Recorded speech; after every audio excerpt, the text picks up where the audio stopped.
छकालै एउटा सुइना देखेको थिएँ, सुदूरपश्चिम बनेको देश बनेको त्यो सपना पुरा गर्ने हो र त्यो पुरा गर्ने पार्टी राष्ट्रिय स्वतन्त्र पार्टी हो।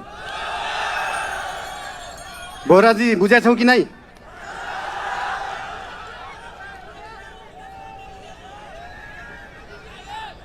खल्तीमा पैसा नभएको विपन्न गरिबले शिक्षा पाउनु पर्यो, त्यो हो हाम्रो एजेन्डा।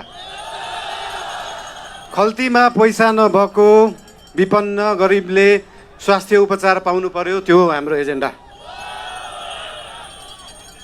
2 वर्षमा बन्ने बाटो 20 वर्षमा पनि बन्दैन, 1.5 वर्षमा बन्नु पर्यो, त्यो हो हाम्रो एजेन्डा। रुखमा बाँधेर हुन्छ कि बाटोमा सुताएर हुन्छ कि खोरमा जाकेर हुन्छ, बाटो बन्नु पर्यो।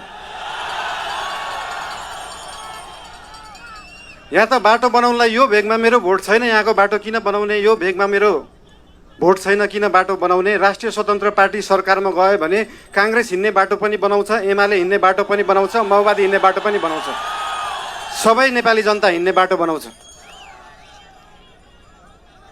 मान्छेले देशलाई स्विजरल्यान्ड बनाउनु पर्छ भन्छन्, स्विजरल्यान्डको बाउ बढी मालिका यहीँ छ, किन बनाउनु पर्यो स्विजरल्यान्ड? स्विजरल्यान्डको पराकाष्ठ रामा रोशन यहीँ छ, किन बनाउनु पर्यो स्विजरल्यान्ड? खप्तड नेसनल पार्क यहीँ छ, किन बनाउनु पर्यो स्विजरल्यान्ड? हामी नेपालीहरू माल भएको चाल नपाएको मान्छेहरू पर्यौँ।